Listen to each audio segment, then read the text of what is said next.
Welcome to Mildura Weekly, and joining me today is Mildura Mayor Simon Clemence. Simon, welcome to the studio. Thank you, John. The plight of the Mildura farmers, of course, has been in the news, and one of the measures that Peter Walsh was talking about might ease a little bit of the pressure on them is some rate abatement. Is that something Council can play a role in? Yeah, absolutely. Council can do a lot of things. The thing is, we've obviously known they've been in drought for some time, but we've really only had them come to us and talk to us last week. We had a meeting with them down at Lake Collarane, at which point they expressed their exacerbation at the fact that they've now officially, in their thinking, rolled into year 2 of the drought. Obviously they would have been holding out for some late winter rain or early spring rain, and certainly the spring forecasts aren't suggesting that there's going to be much coming through, so they've thrown in the towel, so to speak, in one respect. Don't get me wrong with that, they're very strong and resilient people, but yeah, they just basically have now just come to us and said, look, we need help. We were hoping obviously to get out of this, and that's not going to happen. So at that meeting we discussed a number of options, and then everyone's gone away, and that's ourselves and Ali Cover, so the state government through the local representation with Ali, the Land Care Group and AgVic, Agricultural Victoria. We've all gone away, and this was just last week, and in the interim we've been looking at what we can do and how we can help. At the moment, Sarah Philpott, my CEO, was at that meeting, and we resolved to form a drought committee at council, and then they'll sit down and decide what to do. Straight off the bat, we've agreed the first thing that we should do is to provide interest relief in relation to anyone who has rates and arrears in that area, so just what that interest, but there's a process that has to go through before we can do that. We can't just basically make that a tick of a pen. Probably have to go to council and have a resolution next month, but that's not a time imperative because we wouldn't be hunting that money anyway.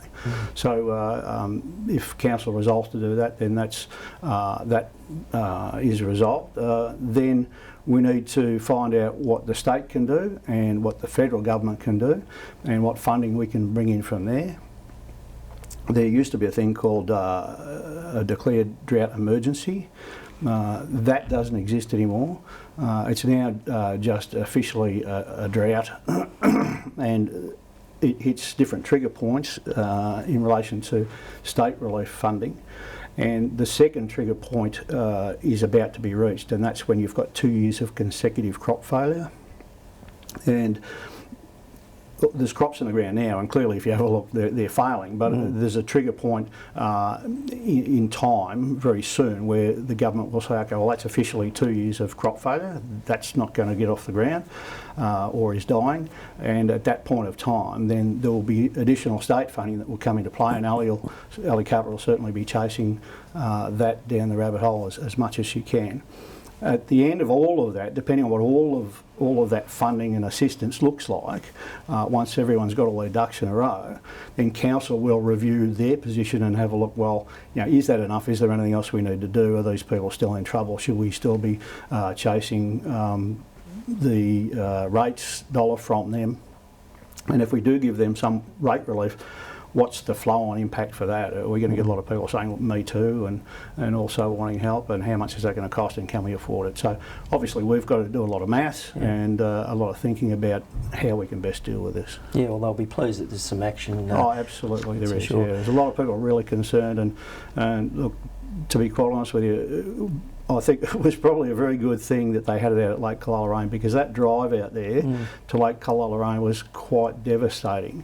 It was a windy day, and we actually literally saw the Mildura passing us in a dust storm. And the environmental impact is massive too, because a lot of that area has low rolling hills, and some of those low hills are actually the tops of sand dunes. And all of the soil that has been worked on over the years and has become viable is now gone. So the tops of those sand hills are now just sand hills, and it will take years for that to recover. The Victorian Planning Minister, Richard Wynne, was in town recently, and the issue of it, I'll have to read, the Mildura Older Irrigation Areas Planning Document, the zoning of the land in some parts of Merbein. Is that something Council is going to look at as well? The land values there, of course, have plummeted. Yeah, well, it's not so much just about Merbein, it's about the Mildura Older Irrigation Area, or the Moya as it's called, is the entire irrigation area, which covers Merbein, Birdwoodton, Mildura, Irimple, out to Redcliffs.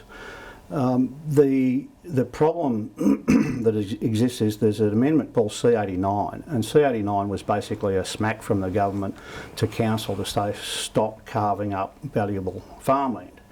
And not only said stop, it actually literally stopped us doing that. So we couldn't carve up any farmland for houses or for housing development. The result of that, because of that C89 amendment, is that there are a whole lot of properties that had already been subdivided, and in some cases they already had planning approval for a house, they couldn't be built on. And so you had these 600 or more people or properties that people might have bought for $150,000, for example, and now they're worth $3,000. And you know, that's basically very unfair on a lot of people, but I do understand why it was done. In fairness to the government, a lot of those properties, but most of those properties, were given a couple of years to actually, for those people to actually build on it, a sunset clause, and then that was extended and then extended again. So there was a bit of time, but even over 6 years, 2 years, 2 years, 2 years, not everyone could afford to build a house anyway, or were in a position to. So those people basically lost out. We wrote to the Planning Minister, and Ali Cupper wrote to the Planning Minister, Richard Wynne, and asked to see him, and we met with him last week, sat down with him. Ali was in the room, Martin Hawson, the CEO, Anthony Cirillo, one of the farmers. There were a number of people in the room, and we discussed issues around C89 and trying to provide some fairness to some of these people who got locked out of these properties. As a result of that, we put a very strong case that they should unlock some of these properties, particularly the smaller ones, because they're not really able to be put back into production in any way. They can't go back into being viable agricultural land because they're just small blocks, and we're talking about from 0.2 of a hectare to 1.2 of a hectare, so they're quite small blocks, and the owners, if they sold them to the neighbouring farm, they'd actually probably lose more than the block's worth in the process of selling them, which, you know, is just unreasonable, and you know, the farmer's probably not going to be interested in buying a block and going through all that legal process and expense for something that's 0.2 a hectare. So we've asked if he would consider unlocking those small parcels, and that will provide some relief to, I think, some 200, 250 people or block owners, property owners. And we put a very positive case, and we got a fairly positive vibe off the minister. He seems like he's quite a smart man, and he's very fair-minded. And I hope, sincerely hope that we get a positive outcome for those people, because clearly they're suffering financially, and they deserve you know, a bit of fairness to come back into play. Yeah. Well, Simon, thank you for coming today. There are some other things we were going to discuss. We are out of time, so look forward to seeing you again soon. Thanks very much. Appreciate it. And be sure to get all your local news at milduraweekly.com.au.